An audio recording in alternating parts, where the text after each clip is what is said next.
আচ্ছা বলুন তো, বাংলাদেশের ক্রিকেট বোর্ডের বর্তমান সভাপতি কে? নিশ্চয়ই আমরা জানি যে তামিম ইকবাল, কিন্তু আইসিসির কাগজে কলমে এখনো কিন্তু আমিনুল ইসলাম বুলবুল। আর এটা নিয়ে কিছু বলতে পারতেছে না কেউ। কি কারণে?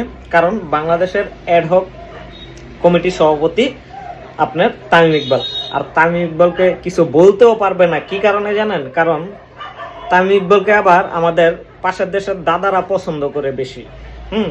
তো দাদাদের পছন্দের মাল যেহেতু তামিম ইকবাল, তাহলে আর আইসিসি তো কিছু বলতে পারবে না। যাই হোক, ধাপে ধাপে প্রক্রিয়াটা অনেকটাই আপনাদেরকে জানিয়ে দিই। সাধারণত আইসিসির পূর্ণ সদস্য দেশগুলো তাদের বোর্ড প্রেসিডেন্ট বা চেয়ারম্যানকে আইসিসির বোর্ডে পাঠায়। এই বক্তব্যে অবশ্যই নিজের বোর্ডের প্রতিনিধি হিসেবে অনুমোদিত হতে হয়। আইসিসির নিয়ম মেনে চলা, যে বোর্ড মনোনয়ন দিয়েছে তাদের গঠনতন্ত্র আইসিসির নিয়ম অনুযায়ী হতে হবে। সেখানে স্বচ্ছ ও সুষ্ঠু নির্বাচন থাকতে হবে এবং ক্রিকেট পরিচালনায় সরকারের হস্তক্ষেপ থাকা যাবে না। সরকারের হস্তক্ষেপ থাকা যাবে না ক্রিকেট পরিচালনায়। আইসিসি নিশ্চিত হবে যে ওই ব্যক্তি সত্যি তার দেশের বোর্ডের প্রধান প্রতিনিধি কিনা। এটা আইসিসির নিজস্ব প্রক্রিয়া মাধ্যমে করা হয়। শেষ ধাপ, মনোনয়ন ও যাচাই শেষ হলে নতুন প্রতিনিধি আইসিসির বোর্ডে যোগ দেন এবং অন্যান্য সদস্যদের সঙ্গে সভায় অংশ নেন।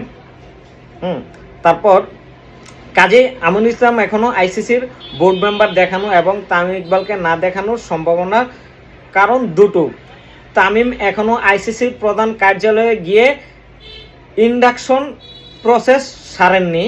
এই আনুষ্ঠানিকতা সালে আইসিসি বোর্ড সদস্য হিসেবে আমিনুলের জায়গায় চলে আসবে তামিম ইকবালের নাম এবং ছবি, অথবা আমিনুলের পরে বিসিবিতে আর কোনো নির্বাচিত সভাপতি এনেছেন বলে আইসিসি জানে না।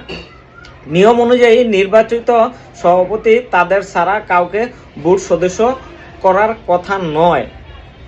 সেটা হলে বিসিবিতে পরবর্তী নির্বাচিত সভাপতি আসার আগ পর্যন্ত আমিনুলের নাম ও ছবি আইসিসির ওয়েবসাইট থেকে সরবে না।